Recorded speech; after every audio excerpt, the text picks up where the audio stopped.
Good evening, good afternoon. How you guys doing today? What is going on? What's up? How are we feeling on this Tuesday? Has anybody like tell me in the chat when you're coming in here? Has anybody like I don't know, calmed down and gone to a point of like, nah, it wasn't so bad. It's okay. Not like it's not so bad, but like, has anybody gone from like they were Amorim in at the weekend and now they're really out, or that they were really out right after the game and in the day that followed, and now you've calmed down and you're not? I'm just curious. I'm actually just curious about that.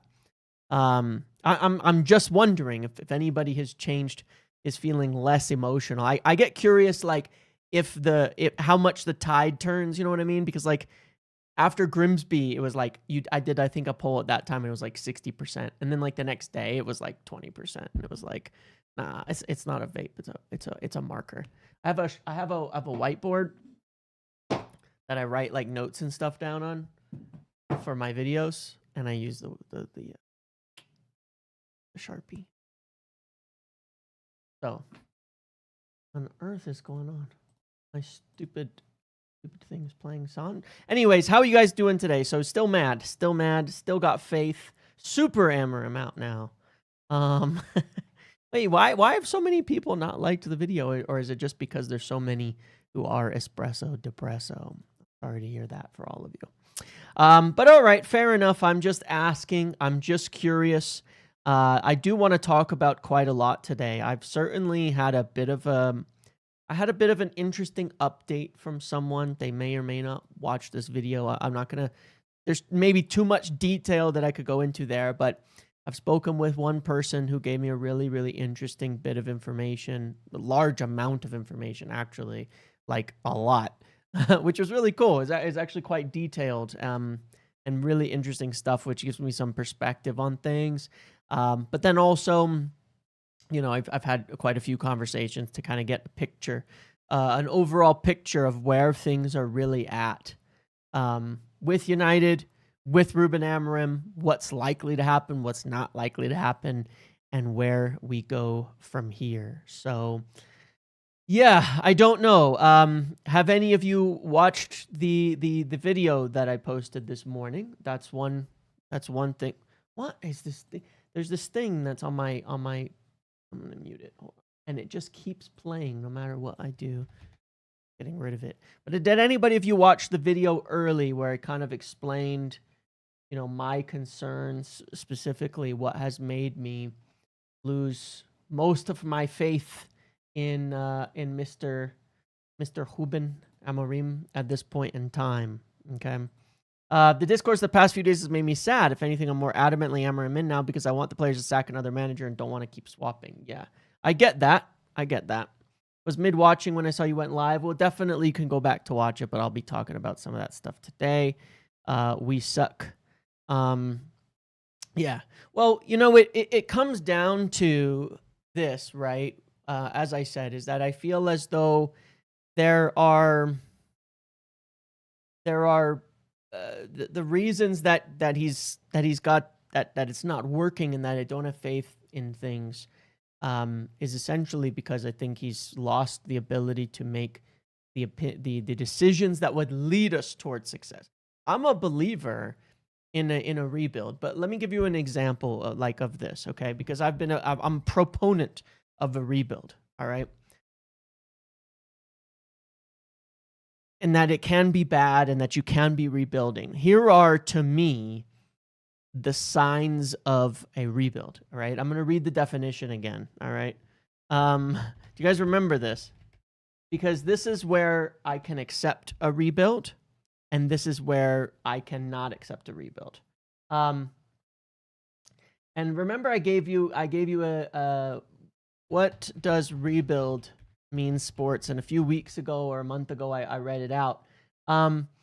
Essentially the definition of it was, though, that a team gets rid of some of their more experienced players, gets rid of some of the older players, and plays and goes through a period of going through more younger, inexperienced players in order to get through a moment of where you're maybe winning less and doing all of that in order to get to the end, basically. So you're moving the old out, replacing with new, with the knowledge that at the moment they might not be good enough.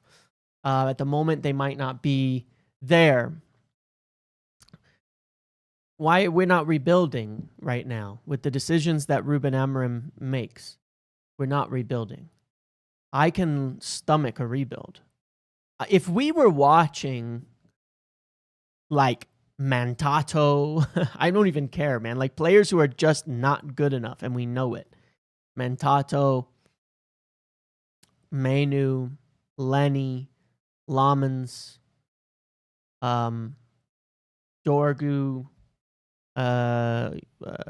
Delict, that type of setup week in and week out. He must change. He won't change, though it's curtains. Never go through my earphones. I don't know why. Anyway, he must change. He won't change, though. Well, not necessarily. And I'm going to get back to that because I think you might be wrong. I think you might be wrong on that. But evidence will tell us. And I think this might be the week that changes. But again, we will see based on evidence. But if we were seeing that and we were inconsistent, I'd be saying, of course we're inconsistent. We have a bunch of young players. We're building for the future. In the long term, this will pay off. I can accept the suffering when there's a payoff at the other end of it, right? Like, I'll take you the example, and I know this sounds bad, but take the example of the owner side of it and looking at it and talking about like the redundancies that had to be made financially, okay? The payoff of doing those things, the redundancies, the bad press, having to talk about people losing their jobs and stuff like that, was that the club had the money to actually go into the market despite our position in the league, despite not having Europe, and try and add players to the squad, okay? It's an unfortunate example, but my point is that most people understand why we did it because there was a payoff at the other end. You know what I'm saying? Because there was something that happened at the other end of that process that said, this explains why we did it. Okay? This explains why we had to go through these types of things that we did, that we didn't want to do, that hurt, that are painful, that are all that. Most people, even the staunchest, like, close to the people, Mancunian reporters, people like Andy Mitten, etc., understand why we did it, because we had to, because it was about something we really didn't want to do, a bit of pain, but we had to because it was going to improve the club overall. That's not happening right now. It's like we've done nothing. And we haven't, and then we're seeing the same results and wondering why things haven't changed. So, Benfica penalty. Hold on, I've got it in the background, but okay. But anyway, that's no, it's not. But that's what bothers me, a lot. Is that we're not doing that. We're not doing that. We're not doing the thing that we should be doing as a part of actually rebuilding the team. If we were doing that, it would all be more understandable. It would be a lot more understandable. You know what I mean? Did you watch his interview with Owen Hargreaves? He basically says the experienced players from the past are damaged and the new ones aren't. Right. I know. And I wanted to share that too, because that's been, look, how many times have I said that, right? It's confusing because I've said that is what's going on for weeks because they know it's what's going on. This trauma, this PTSD, all of that, right? So let's pull it up. Like, these guys have PTSD. So I commented on that today. Sometimes we collapse when things go wrong. No matter the experience of certain players who've been there for years, the past is always present and we must live in the future. When you observe the players when things go wrong, you see Brian Mbumo, who gives off something different, he comes from a different environment. You look at Cunha, he's sometimes frustrated, but he uses that motivation and asks for the ball. We must forget the past, and yet, how? You're the one who is continuing to bring the past into the present. You know what I mean? So he's speaking and saying things to me that I know are correct. That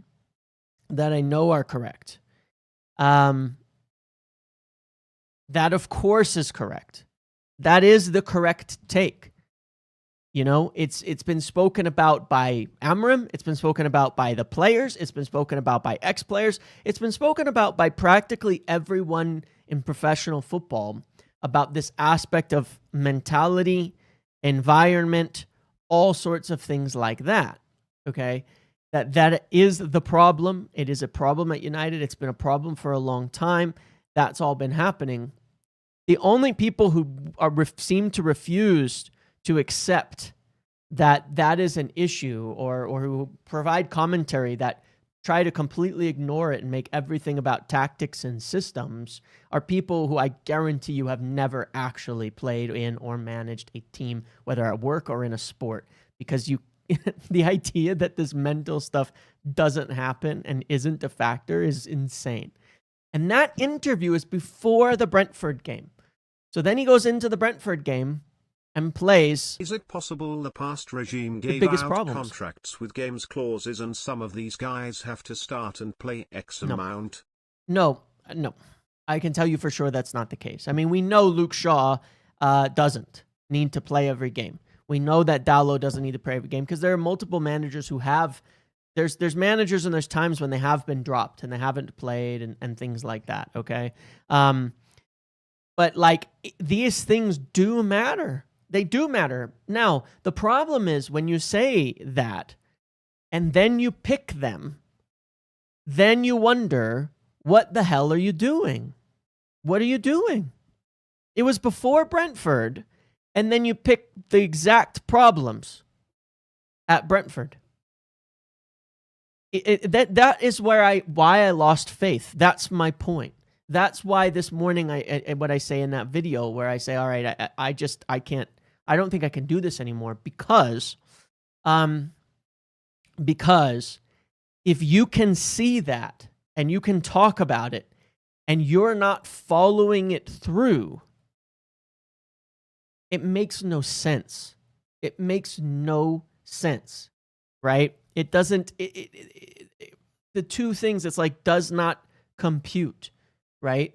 Because it's crazy. It's like, listen. You have it's like, should we go back to a relationship analogy here?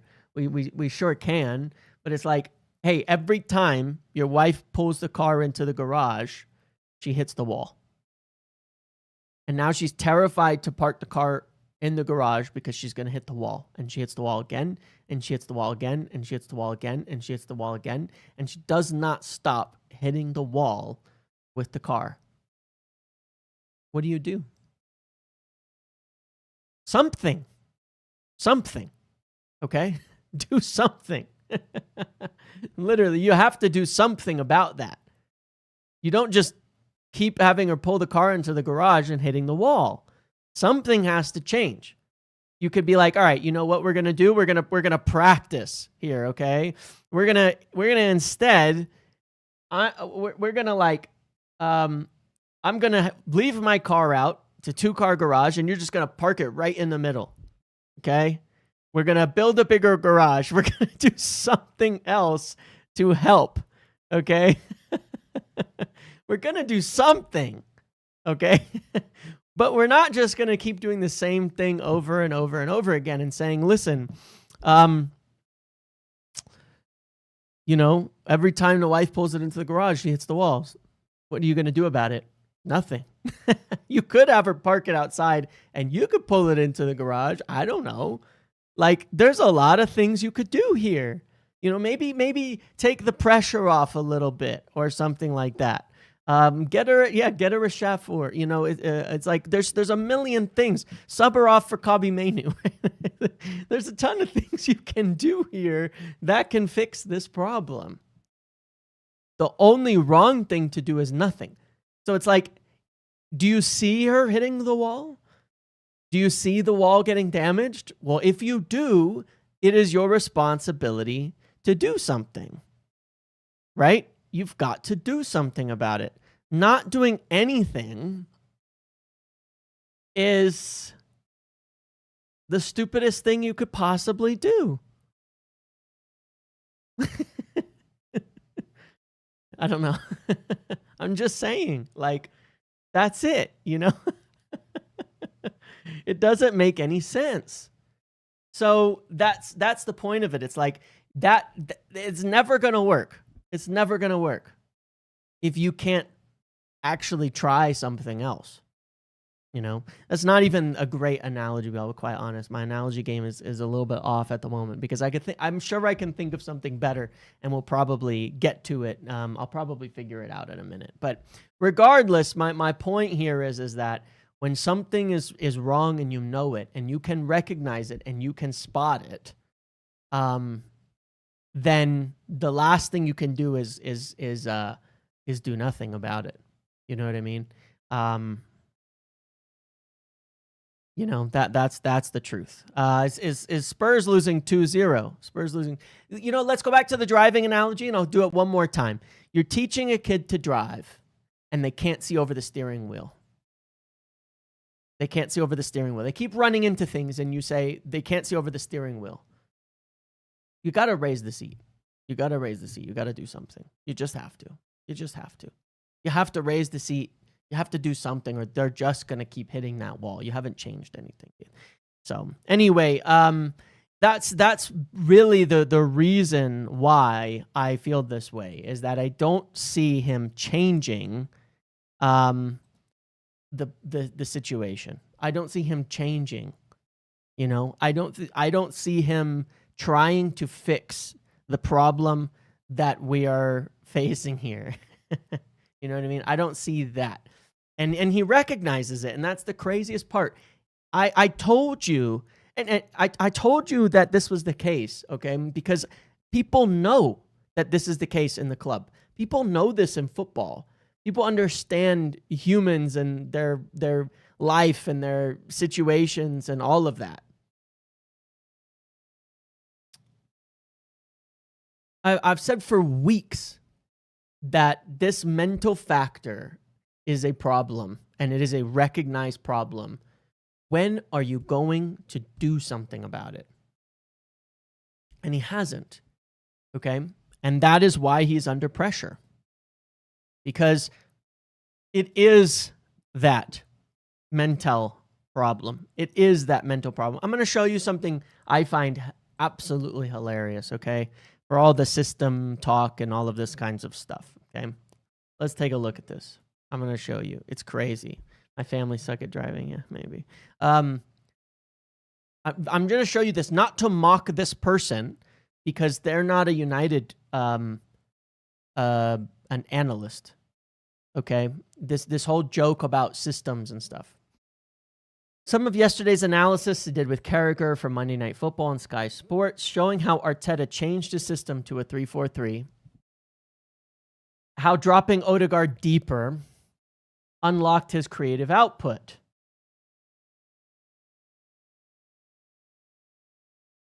So,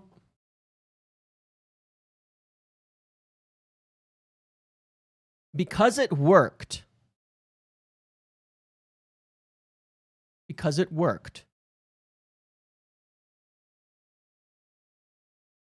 it was a genius tactical move to play a 3-4-3 with your number 10 as the deepest midfielder. I understand. It was a situation. It was a part of a game, all of that. Arsenal were trying to score a goal. But in order to try and win a game, they went to a system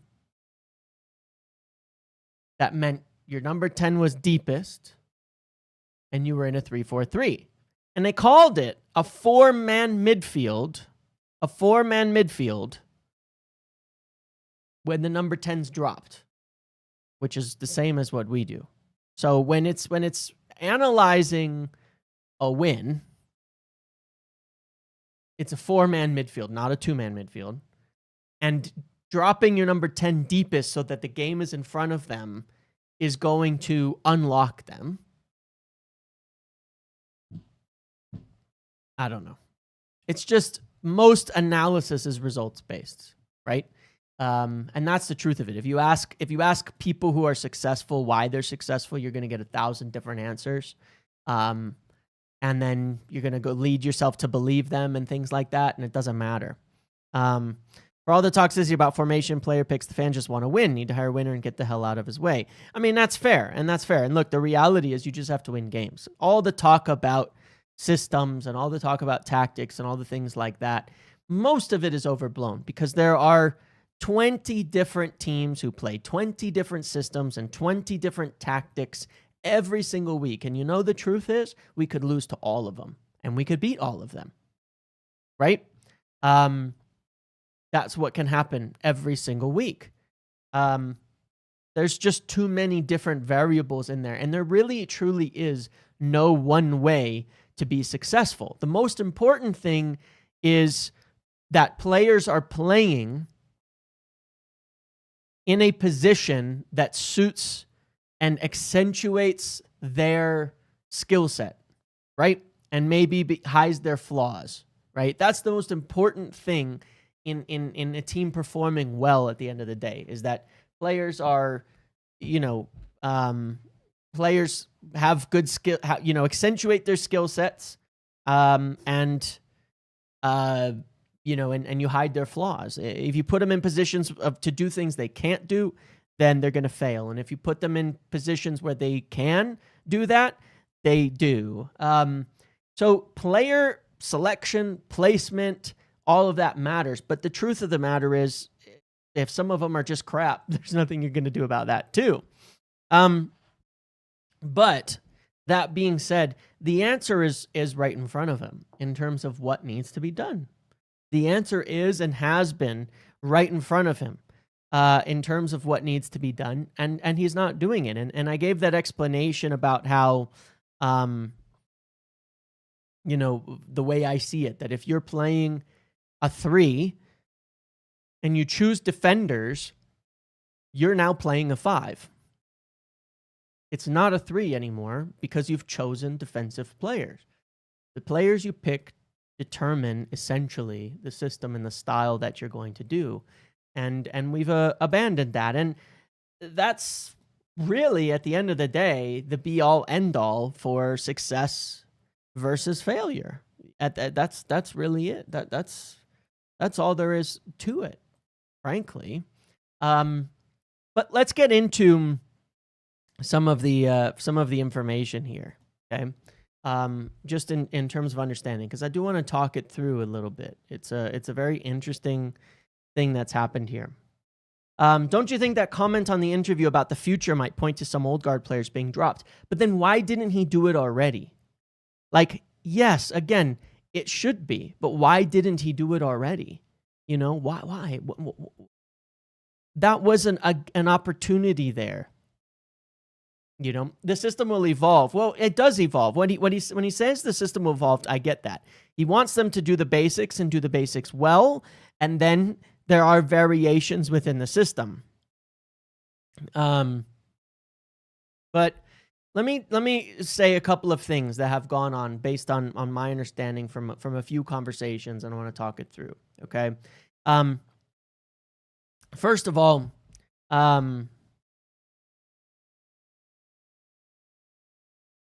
yeah, correct. PS, that is correct. And the thing is, I see that with I understand. I know where Samix is at too, and I know his point there, and I know that the decisions like I'm gonna give this explanation one more time, and then I'm gonna explain where we're at because I think it matters. I think it's purposeful. Okay. just really briefly, not to get too deep tactically on this, all right? If you play in this system and you choose defenders, okay, how the system is supposed to work out of possession, I'm going to give this explanation really simply. United are red, okay? When the ball goes to one side, all right, and everybody shifts, right? That's how football tends to work. Everybody shifts. What's supposed to happen here? Let's see. This is a midfielder. So let's say a midfielder's over here. Everybody shifts. Okay, this is how the game works. All right. 10 managers/caretakers since Fergie 2013. We are tired as United fans. Crying face emoji. False dawn after false dawn. The We are phoenix tired. has to rise one day. It's in our DNA. We are, and I want to get to that and my thoughts on that as well. But essentially, if you're playing the right team, when the ball goes to one side, this is kind of how it's supposed to look. Okay, you have your one wing back drops, all right, and they're winger to winger. It's important that they're winger to winger, so you understand this. The striker's usually in between the two center backs, and then the other sided guy is over here. This means you can keep your other wing back high up the pitch, okay? And you're squeezing the ball on one side and you're blocking off the middle. This is the whole point of Ruben Amorim's entire system. Squeeze the middle. You see, 3 defenders in the middle, 2 defenders in the middle. It's supposed to block the middle. You know you have a weaker matchup out here and you're going to let them have the ball out here. You're not even going to particularly press them. You're just going to shift and form this kind of mid-block. When this is done right, they usually have to recycle the ball or they make a risky pass or cross and you're able to succeed and clear it, okay? What happens as soon as you win the ball then is you have 2 things to go on here, okay? Number 1 is they all try to shift over. You have a winger who is forward-minded to attack. We've seen this a million times in the tactical examples, the videos, the things that I've showed. You end up with a 2-on-1 on this side, right? It happens all the time. That's how it's supposed to work, okay? Alternatively, even if you win it over here, you end up in a situation where you now have a winger being defended by a winger. And they're going to ask their winger to track back. So you have an advantage on both sides of the pitch by playing wingers here. You have one that ends up unmarked, and you have one that ends up against a winger tracking backwards. That's what you have there, okay, when you play forwards. What we did against Brentford was nuts. This is what it looks like against Brentford, by the way. This is it. Like they have 3 players. And we're sitting like this, okay? This player is useless, okay? This player is useless. And now you have your wing back sat deep. So when you win the ball back, guess what you can do? Nothing. You have no advantage of any kind at any point on the pitch. That's the problem. When you play defensive players, they drop in too deep. Because what's supposed to happen is that if the ball is on this side, everybody just shifts. You don't have to sit on this guy. You don't actually have to. You don't have to just sit there because they're not going to get the ball over to him.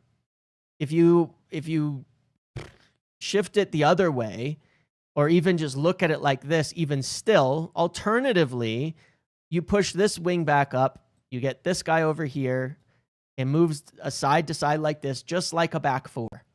And everybody's covered still, okay? We cannot play defenders as wing backs because when we win the ball back, instead of it being a winger against their winger, which is an advantage for us, it's Dallo against their winger, which is an advantage for them because Dallo's not going to beat anybody. But in addition, when they drop too deep, they end up getting cut off by the midfielder. And that was obvious in tactics kind of show that was watched. When Sporting played City years ago now, what was it? A year ago, okay? When Sporting played City A year ago. Yeah, no, I know. They're correct, yes. So when Sporting played City a year ago, they played with Maxi Araujo and Cuenda in there, okay? So when City attacked with the thing that they do, which is they essentially push up 5 against 5, right? Like this. They push up kind of 5 against 5 at the back line. That's what they do to us. That's what City do to everybody. The point you have as an advantage here, these are the wingers and these are 10s. Okay? The wingers are wide and the 10s midfielders are inside. So against us, they did this. Foden and Reindeers. It's the exact same thing that happened to us is how we played Sporting. Sporting against City back then. This was Cuenda and this was Maxi Araujo. When they won the ball, it was Cuenda against, I don't remember who their wingers were at that time, but in theory, Cuenda against Doku, and it was Araujo against Bernardo Silva, for example. These are really good matchups for Sporting. These are really, really good matchups for Sporting, okay? And so they were able to run by them in the same way, by the way, that Dorgu was running by Bernardo Silva all game, but on the other side, we didn't have that. And they were able to run by and create counter-attacking goals because they ended up with these big man advantages of 5 against 4 at the back for City. That's what happens if you have wingers out there. If you have defenders out there, they don't do shit because they don't know how to attack. That's it.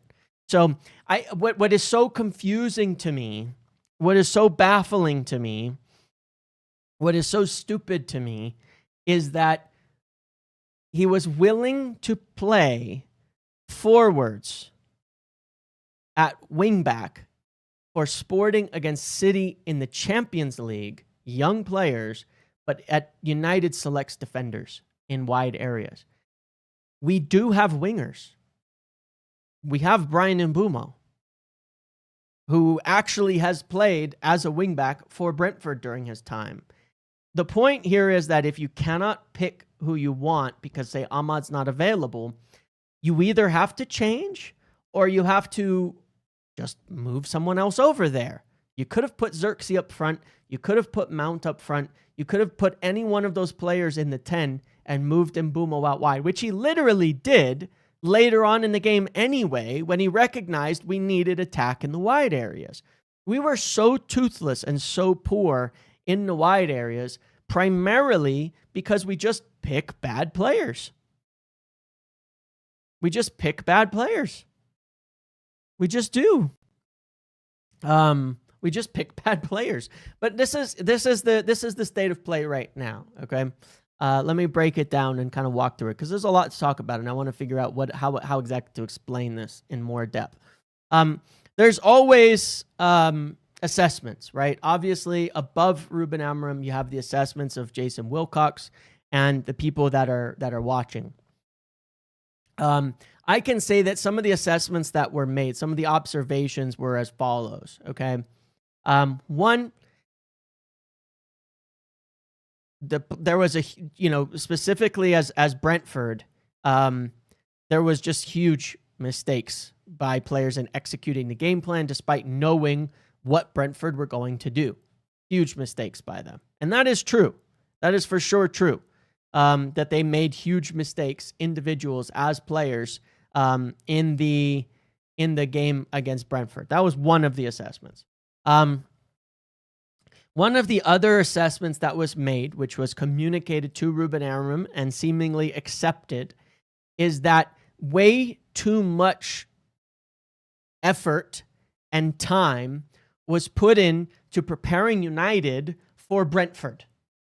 Okay? In preparing United for Brentford. In talking about how Brentford were going to play and setting up United to play Brentford. That's backwards. That adjusting the personnel, the tactics, and the way you're going to play for Brentford is too much. And they did way too much with that.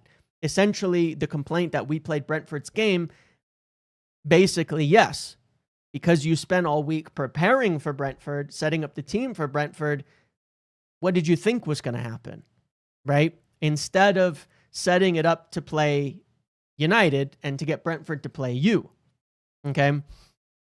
So that was one of the assessments as well, that was part of the problems there. They definitely 100% believe that there is a severe lack in intensity by a lot of the players and focus, which is blatantly obvious on there. It's also definitely believed that it shouldn't, no matter what, it just shouldn't be this bad. Okay, that it shouldn't be this bad at this point in time, and that things are a lot worse given the time they've had, given the training they've had, given all of that, that it just shouldn't be this bad. So those are a few of the assessments of the situation, really, as of now. At the moment, the belief, from my understanding of the situation from the owners, from Sir Jim and such, is really just that there's no more like rope. You know what I mean? There's no more like excuses. There's no more like, all right, this can, we can just, like, from here on, the time, all of that, the excuses, all of that is gone. It's been enough. You've run out of like real estate for excusing what we're seeing. That doesn't mean you can't lose games. It means that from here, we have to see progress and results on a consistent, regularly trending upwards basis. Period. Have to. Okay? So when you're looking at is a manager getting sacked or this or that or the other, well, is there pressure now? 100%. Now there's pressure. Does it mean it's like it's hard to kind of describe this, but the point is we are in 100% prove it territory now. Right? It's prove it territory. Now it's like there's no more rope. That's it. You have to start winning and seeing progress now, period. That's all. That doesn't mean it's 3 games to save the job, or it's 1 game to save a job. It's whatever. The road is done. Now it's up or it's done. That's it. It's up or it's done. That's the reality. That's where we are. That's the view of it. If you cannot right now, moving forward, drive success and improvement on a regular basis, then we will make a change. So, that's really part of it. So yeah, in terms of where is his job security? Where is his job safety? Where is it at? If things don't turn over, like we're not going to go on continuing to lose and it's going to be all okay because he's new in the job. We're done with that. That's over. The grace period is done, right? There's like, the cancellation period is over. That's it. You've done your trial period. Now it's the real time. If we're not improving, if we're not getting somewhere, then that's that. Okay. So we're through the grace period for Ruben Amorim. That's over. There is no more grace to be afforded. You can only gain grace by winning games from here on out.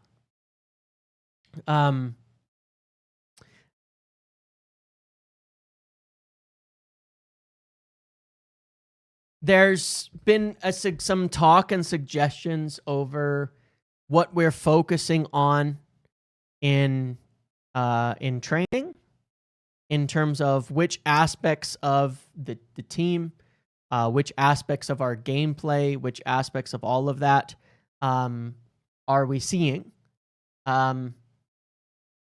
and some direction given, some advisement on this is where things we should be focusing on in improving the gameplay, where we need to see improvement, where it's breaking down and all of that. This is normal. That's just stuff that happens. I don't want to go into too much detail on that. One of the biggest things that came up, all right, and this is where people are assessing it. Now, listen, a lot of the people at the level above the manager were not here a long time last year either, before Ruben Amorim came in. They were not here for a long time. Most of them were also new on the job. This was the whole kind of turnover, and that's what I'm getting to, John, is they have obviously continued to assess the players, gather data, look at what's ongoing over this period of time, and basically they firmly believe that they are seeing, and I say they, I'm talking above Ruben Amorim, that they are seeing a lot of old habits, things that when they were coming in and looking at it under Ten Hag, all they could do was say, all right, we're going to assume this is a part of Ten Hag because it's something that's the only manager we've known since we've been at this club, and this is what these players are doing. This is how it's happening. It must be something wrong with the way that Ten Hag is setting things up. And to be fair, probably a contributing factor, but regardless, they're saying, look, we're seeing a lot of the same shit going on that we saw before we let go of Ten Hag with a lot of the same players. That a lot of the same players from the before times, the people we all know and are talking about, they're seeing these guys fall into the same patterns and the same stuff and the same issues and everything. And they're pretty, they already moved on a bunch of them last year, but it's become evident, of course, to them. Not that it wasn't necessarily evident, but become really, really obvious that a lot of them definitely do need to leave. As the next stage of the clear out is like, practically everybody who's been here before. Yeah, we could have told him that for free. I know. But so could Amorim. He fucking coached him for a year. That's why it bothers me. That's why it bothers me, because he's had enough time to see it. They're stepping in now, as far as I understand, and saying, Ruben, look at what's going on. It's the same people doing things that they were doing before you were here. Now, listen, to be fair to Ruben on this front, he wasn't here before. He arrived with fresh eyes on everybody, all right? But essentially, yeah, there's been some talk about that between the top and him.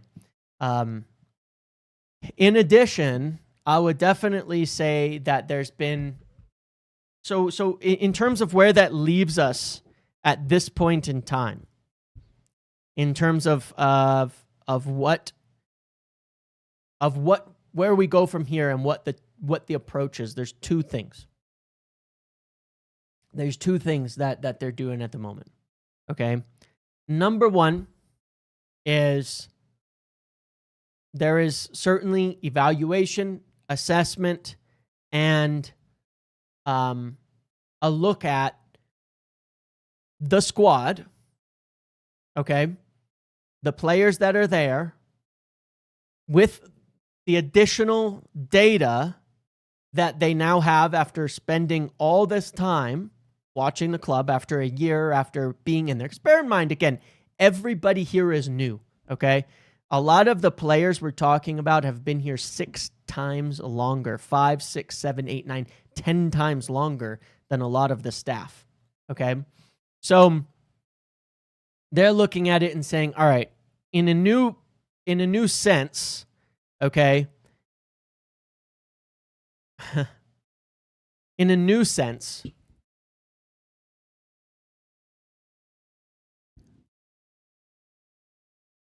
what is the best way to set this team up? Currently within the principles and the framework of Ruben Amorim. There are people who are not Ruben Amorim, who are above Ruben Amorim, that are analyzing and looking at that to say, what is the actual best way to set this team up in terms of players, in terms of choices, in terms of how this system can be deployed with the pieces that we have? Because this isn't it. And that conversation, there will be conversations between people above Ruben Amorim and him. This is not that unusual, by the way, all right? In terms of most clubs, It's not actually that unusual, and I wish we maybe would do it more. But this is where we've talked about in the past, like, are there going to be people above the manager that will step in and save a manager from themselves? Save a manager from themselves. Tell them, look, we're seeing things maybe you're not seeing, and certain things need to change here. Within the framework of Ruben Amorim's system, his approach, his principles, all of that, to make suggestions. Now, I would remind everybody that prior to Erik ten Hag getting sacked, Wilcox did this with him at the end of the season, and it was the reason we changed to a false nine. They sat down, they went through everything, they had an evaluation of what needed to be done, and there was a change. There was a change in the approach, and it helped us win that FA Cup. And it was with the assistance of Wilcox. Now, when you started the next season, there was even an intention to play a certain way. The problem is it went out the window so quickly, and the communication was so poor, breaking down between Ten Hag and people above. He wasn't willing to listen. He wasn't willing to adjust. He wasn't willing to follow guidance. And so that was the end of it. But this is where you get more of the head coach aspect of it. No, and I don't think it means someone needs to be sacked. This is what you want out of a football structure, is to sometimes step in when someone is making a mistake and provide them a different perspective on things, not to just always change them the moment that they don't. So the question on that will be, one, and Ten Hag, yeah. Yes, Lexi. Is Ruben Amorim willing to listen? Is he willing to change within the framework of not changing his system, not changing his principles, but understand maybe the advisement of what is going on and what may be wrong, and take that into consideration and maybe see something he's not seeing? Is he willing to do that with the help of other people at the club and make a change there? So it's a basic conversation of something has to change, or you are going to change. You understand what I mean by that? Like, something's got to give here, or you are going to be changed. It's one or the other. And because the results aren't good enough. So that's what we'll find out. That's what we will see. So that's a big test to me, to see how, if we see evidence of this, like if you want me to get back belief, what would I want to see? Definitely, I want to see different players first and foremost. That also, of course, does have to, it's not just different players, that also does have to translate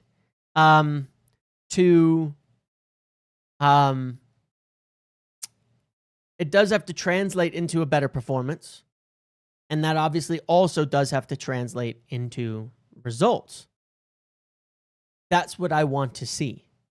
That's, I think, what we'll need to see. If we go into Sunderland and it's the same thing, the same way, with the same players, it doesn't matter if we win or lose. And I'm not talking about formation, and I'm not talking about any of that. I'm talking about there are different ways to deploy the same formation, the same system, the same principles within the team, like we've kind of discussed. If we go into that in the same way, win or lose, for me, it's not changing anything.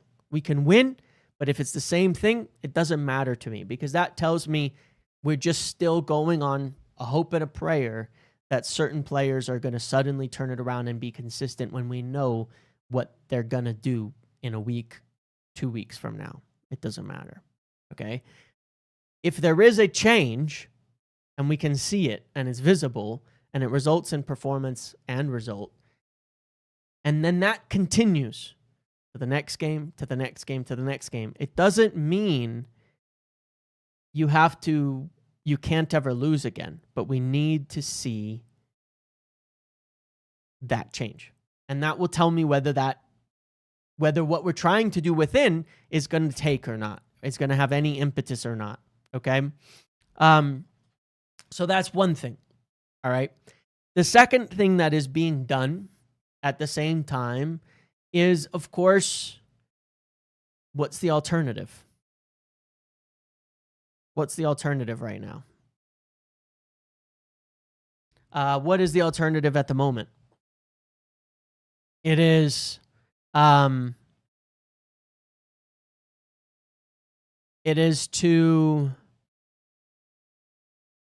look at the team now. Because here's a couple of things. When they hired Ruben Amorim, at that time, of course, they were all new.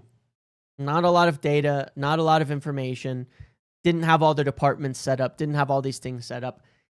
They wanted to turn the whole squad over, right? And so they didn't, I've said this before, and this is one of the confounding factors that people do have to understand. They didn't hire Ruben Amorim to fit the squad because they weren't trying to fit the squad. They were trying to rebuild the squad to turn it over. We've moved and progressed a bit in that direction between their first summer, last summer, January. Yoro, Mazraoui, Delict, even Xerxes, Dorgu, Cunha, Sheshko, Mbumo, a lot of Lamans. We're moving towards it. We're not done rebuilding, no doubt about it, but they do know what they're trying to recruit, what kind of principles in terms of players, what they're looking for, what they want to bring in, and we're further along, okay? So now they can ask a little bit of a different question. When we hired Ruben, the idea was to bring him in to help us rebuild this club. If we have to make a change,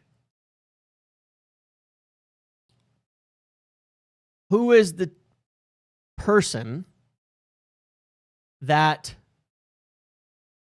what does, let's look at it now in the reverse, because we've started turning it over and we know what we want to build in terms of the squad. Now we can look at it a bit more on the basis of the squad we're building.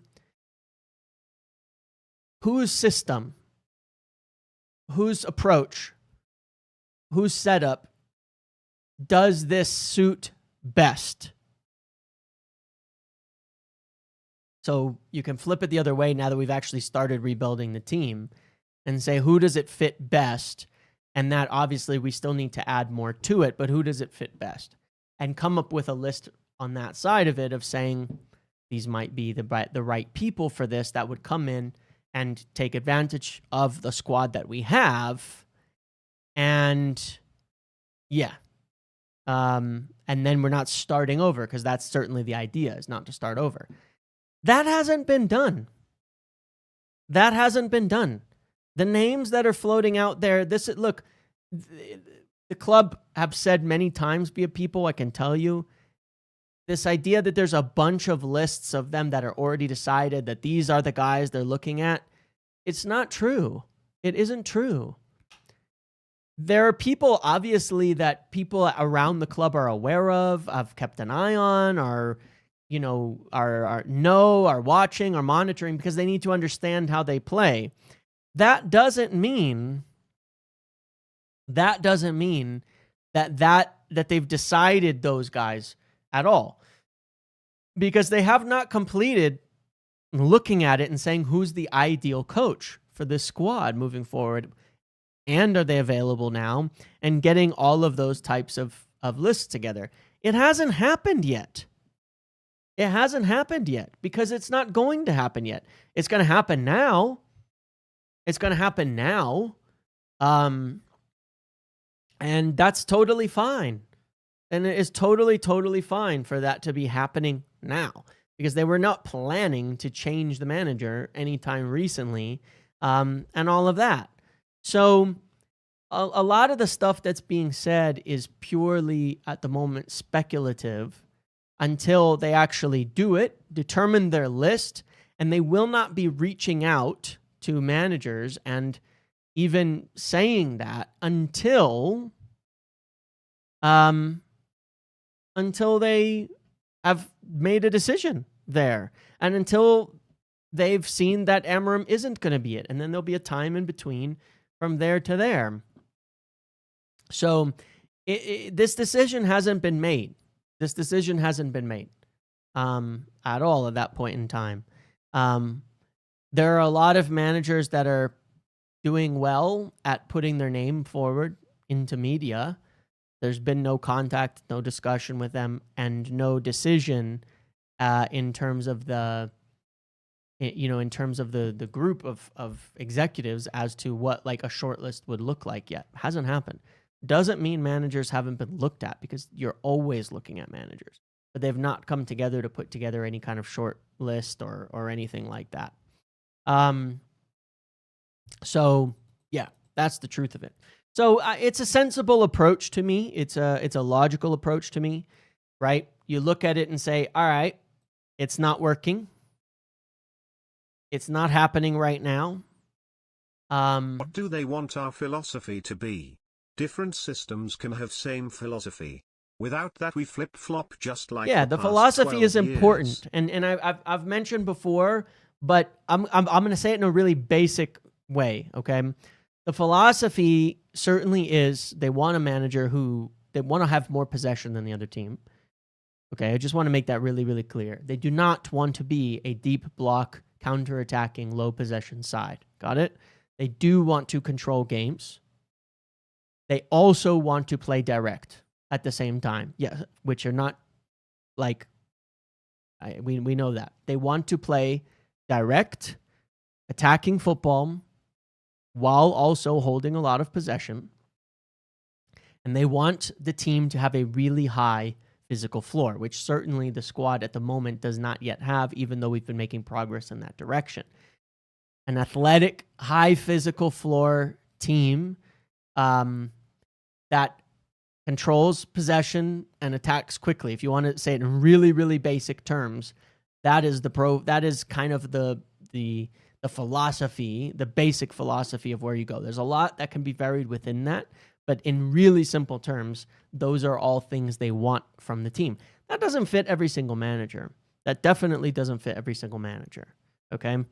They don't want to be a death by 1,000 passes type of team. I can tell you that. Okay? I can tell you that for sure. That isn't the case. What team plays direct attacking football that you would present as a comparative example to what Ineos want? I always say Liverpool. I'm sorry to say, but I always say Liverpool, especially, over the last few years, sort of the evolved version of Liverpool. I always give that as the example because it is the best example, unfortunately. I wish it wasn't, but they are the most successful example of that in the Premier League. But you could also look at Conte's Chelsea. You could also look at Poch's Spurs, even though they didn't win a title, in terms of idea and philosophy.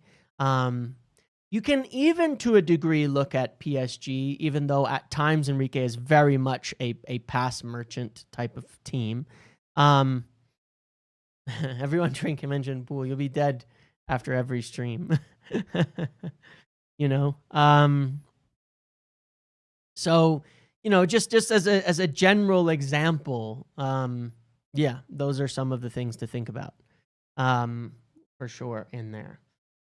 So, think more rock and roll football than Arteta and Pep football, even though Pep is much more adaptable. But yes, Spurs have a very good, strong philosophy that has been there since they brought in Pochettino, that actually is much stronger than ours, which is why they tend to be able to bounce back a little bit quicker. We'll see if Thomas Frank can embody that well enough, but that is a pretty, they never, to me, they never get it good enough quality-wise, but they do have a very strong philosophy and way of playing at Spurs that has existed and continued through different managers. I try to use like England examples, but yeah. So, just bear that in mind. And I think when you look at the players we've recruited, it makes sense. Šeško, Cunha, and Bumo, they are technical, but also definitely physical players who can have a lot of pace and space. Dorgu, Yoro, Delict, very physical players as well. And that is an important aspect of this, is having that high level of physicality, being the dual winning side in a lot of one-on-ones and things like that.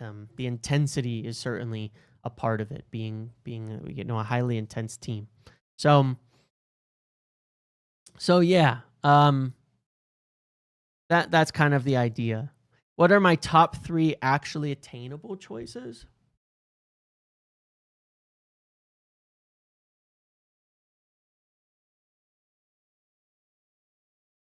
I don't know.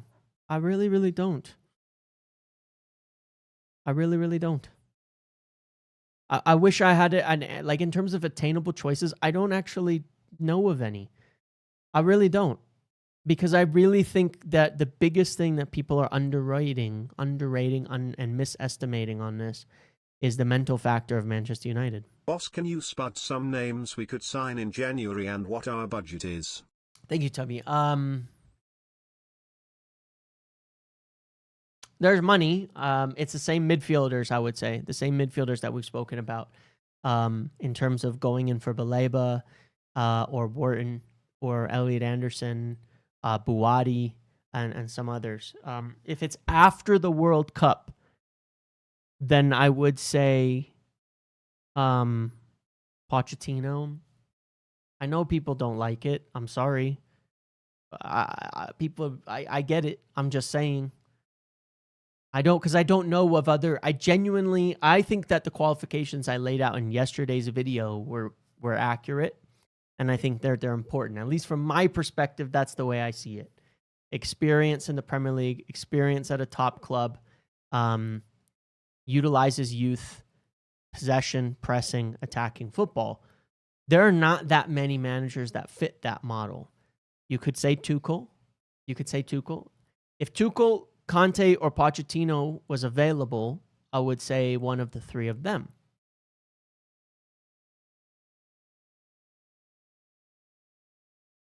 So I don't know. If you're asking me genuinely about real options, I don't know, because someone will say Iraola. I don't know. I really like Iraola. I also think it is a huge fucking difference managing United versus managing Bournemouth. Bournemouth is one of the smallest, most low-pressure clubs in England. I mean, even in Bournemouth, if I'm not mistaken, someone correct me if I'm wrong, is one of the smallest clubs. Even if they were in the Championship, they wouldn't be a big club. Am I wrong? I'm talking from like the stadium, the size of the fan base, the size of this, the all of that kind of stuff. They're a very, very small club. The pressure at Bournemouth compared to United is crazy. It's crazy. I think people are extremely naive in believing it's okay, that they're gonna be fine. It's a huge, huge risk. That's what I see in that respect. I think most of the people I pick are in international jobs. I mean, if someone says that the PL experience isn't important for them, fair enough, but where have they managed? Because we've tried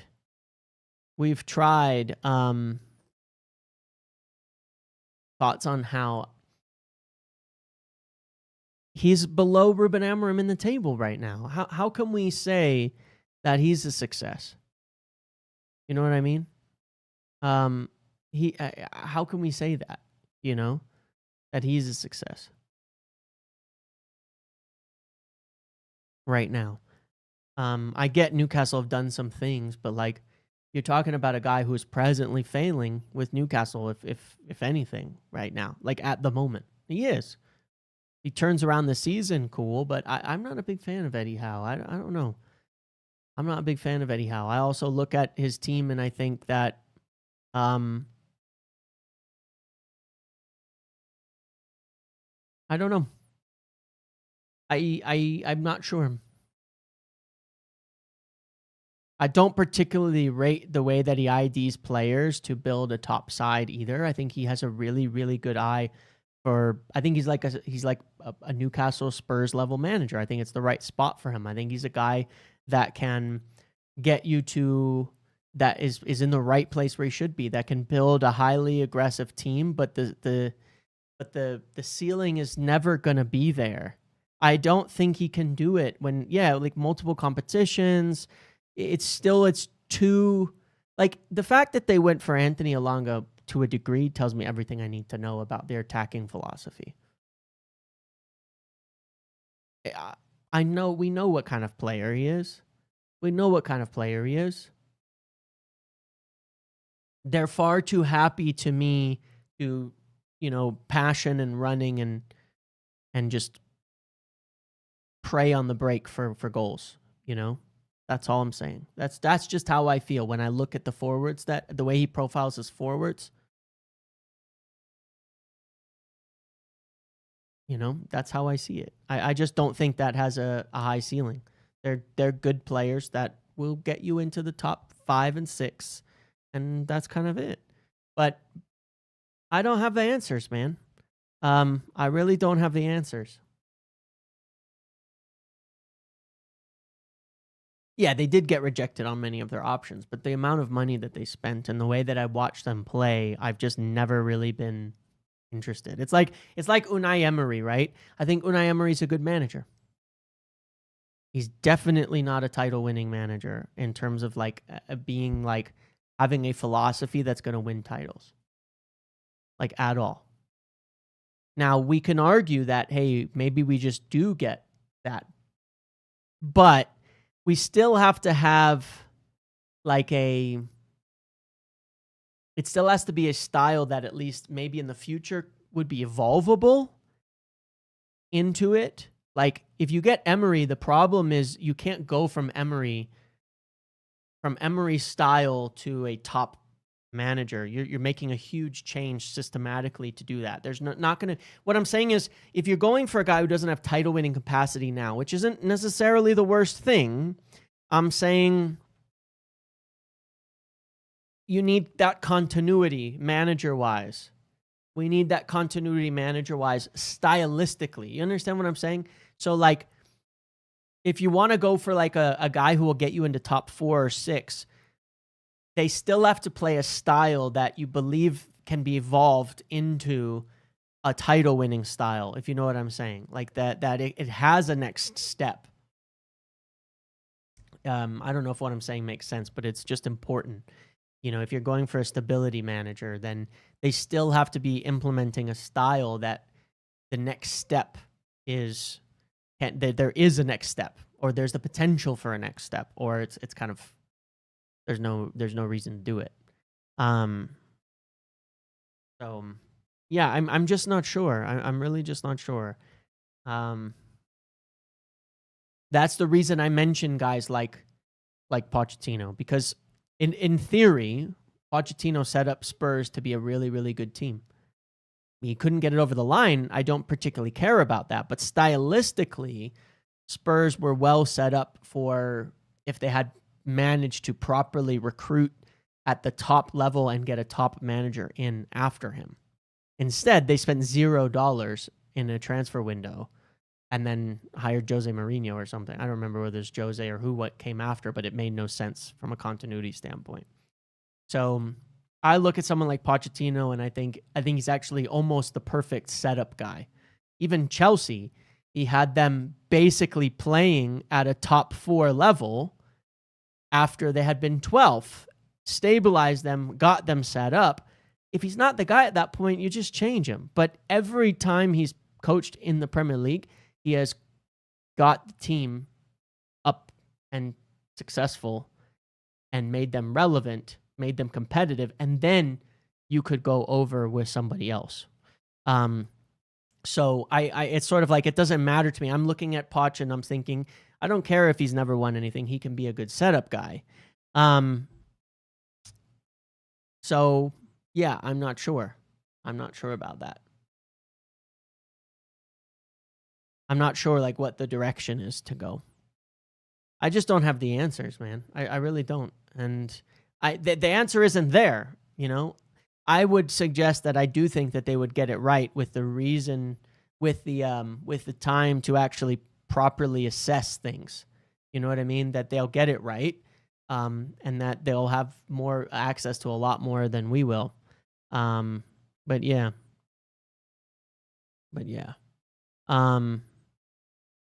So I don't have the answer, but that's kind of the way I see it because I don't think there is a standout candidate. So I'm more looking who plays the way we want and can be a transitional manager if we make that kind of change. But the problem is, even to be a transitional manager, they do need to be able to deal with the pressure because it is rough. It can be rough during that time. They do need to have that experience. They do need to have that experience. I don't know. I don't know who the answer is in that.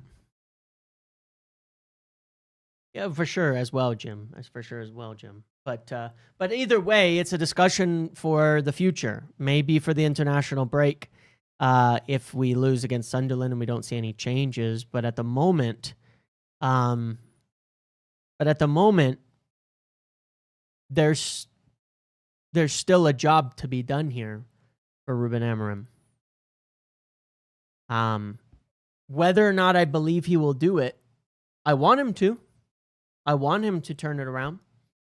I hope he turns it around because I want United to be good. And I don't think it's quite as cut and dry as someone else is going to come in and fix it all. That's not just, this doesn't mean Amorim's been successful. But I'm saying at the moment there is a job to do. I don't think he can turn it around at the moment.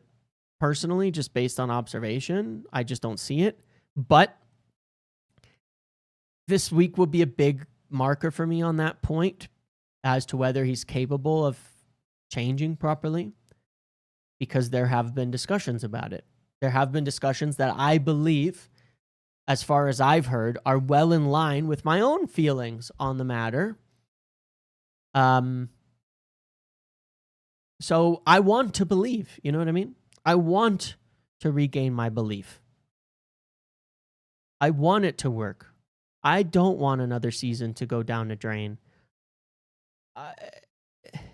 I don't want to start over with another new manager. I don't want to have a caretaker because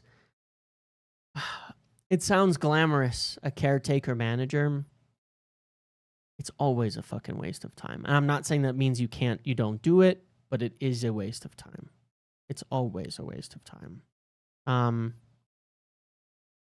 It is so often a waste of time, and you get a little month or two of like, oh, this is nice, and then you're like, you're just waiting for the season to end.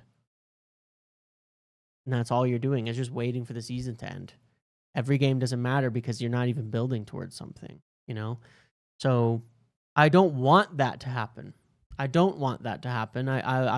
really hope we can turn it around. I really hope, and I personally believe that there are things to be done that can turn things around this season, that can have us playing better. And I think it's actually rather obvious. And that's why it's kind of frustrating. So I want to believe, but I'll have to see it.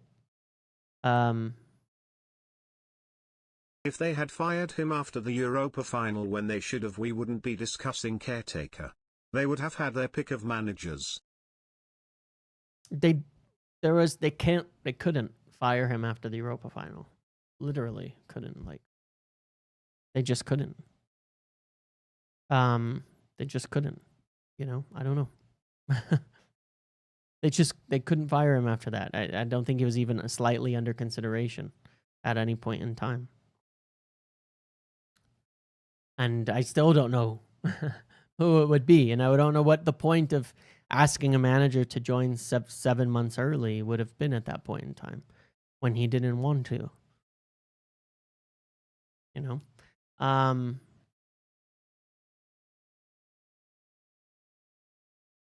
I'm pretty positive he had guarantees about joining early and getting a chance. in the next summer window. Pretty positive that they made some guarantees on that front. In order to get him to leave mid-season from Sporting because he didn't want to.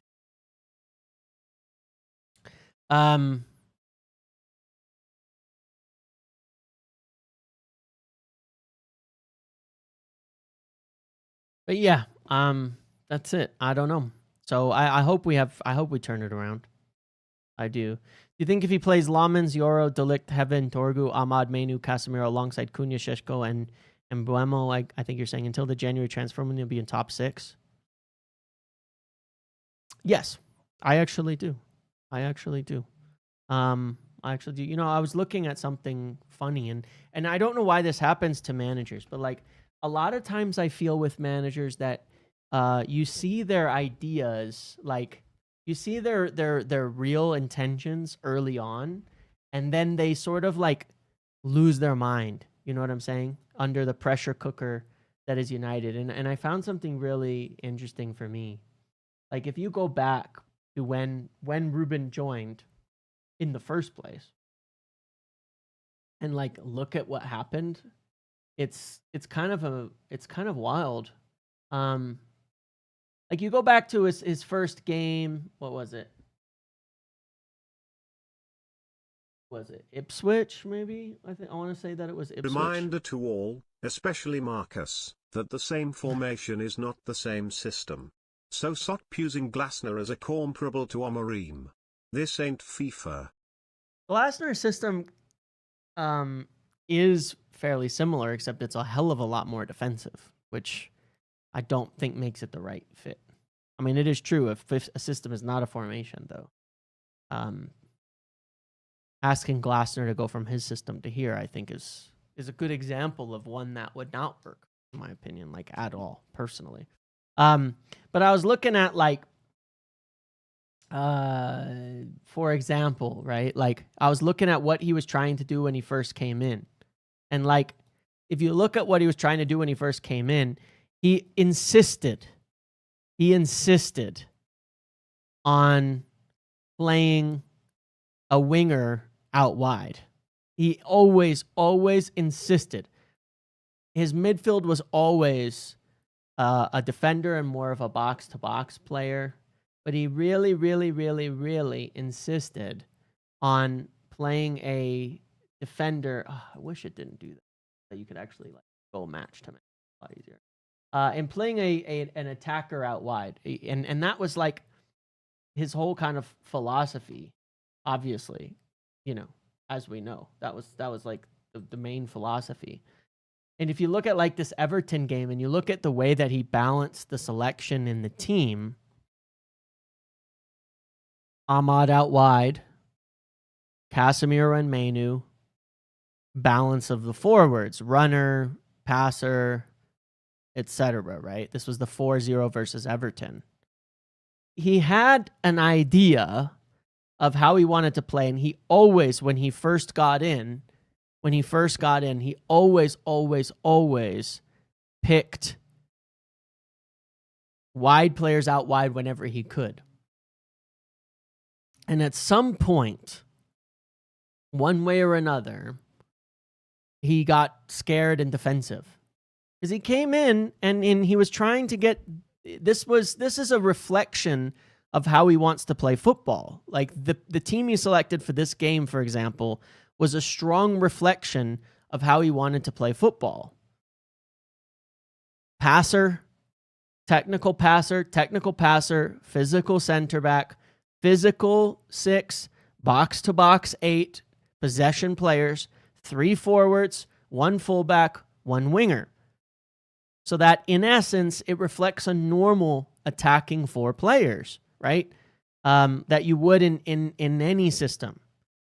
6, 8, 10, winger, striker. It's really just the same as every other team shifted. Where it actually went downhill and where it started, it seems like it's when Lissandro got injured, and that didn't help, okay? Where it actually went downhill, I noticed when I was going through the games, is the Manchester Derby. The Manchester Derby, excuse me. Apologies. I have to get that right. I have to say it correctly. The Manchester Derby, right? The Manchester Derby that we won, he suspended Marcus Rashford and Alejandro Garnacho ahead of that derby. So we didn't have enough forwards, right? Because at the time, like Mason Mount was never fit and etc. Things like that, right? So we had to play Mazraoui out wide. Now, we ended up winning that game, but I think from that moment, he had this like idea that we could play a more defensive setup that was more combative, and we go on and win the games. And we go on and win games, like that. And from there on, we started seeing a lot more of the fullback at wingback, and it was always bad, but we started seeing it more and more. And I don't have an explanation, but it was like he started, and then it happens so often. They start with an idea, and then they just start it just drops. It just gets worse and worse and worse, and they change the setup, and they go from doing what they wanted to do to doing something completely different. And you can almost always get a concept of the way they wanted to play when they join United based on their first few games. I'll give you the example. Ten Hag, if you remember his preseason, in his preseason, we were playing a very specific way, and then we made it 2 games and it collapsed, right? Jose Mourinho started out a certain way both of the seasons he was here, and then it collapsed. And if you look at how we wanted to play originally, it was very different. Even Solskjaer started a certain way and then collapsed, and then tried again and it collapsed, and then tried again and it collapsed. And they always quit and give up and end up on something worse. So I don't know what happens to these guys when they join United. Like, something gets to them and they just can't tough it out. Really, really bad. So I don't know. It was just a curiosity in looking at it that it is what it is, it is what it is. Yeah.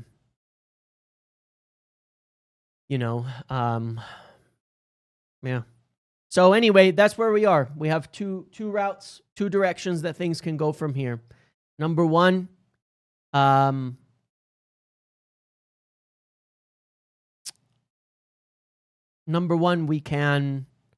going to see if he is willing to adjust things.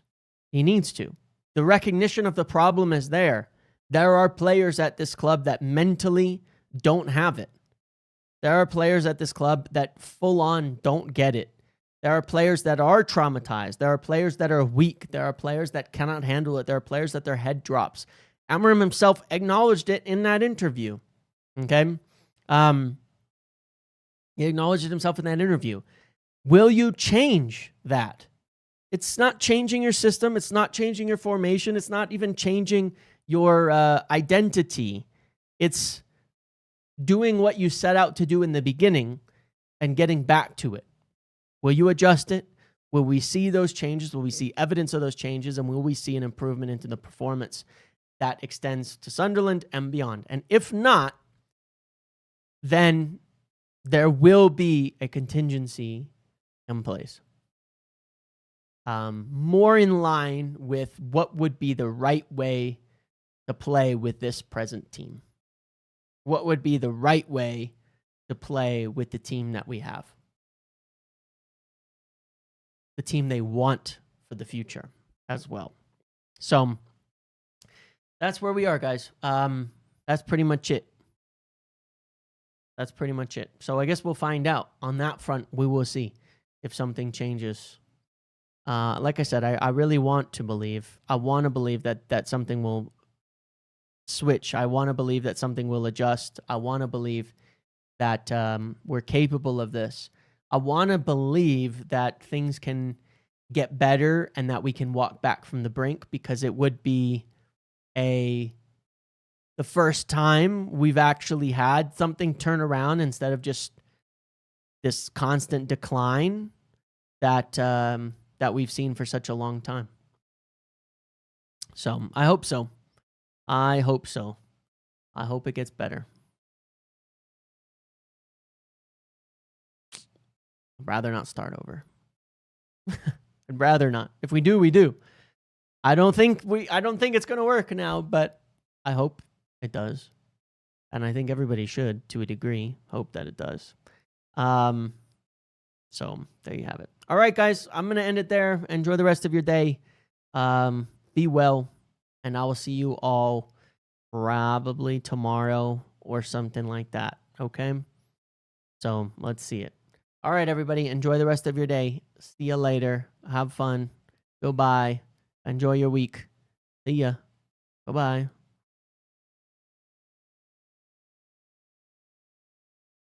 Boom, boom. Ba-da-dum, boom.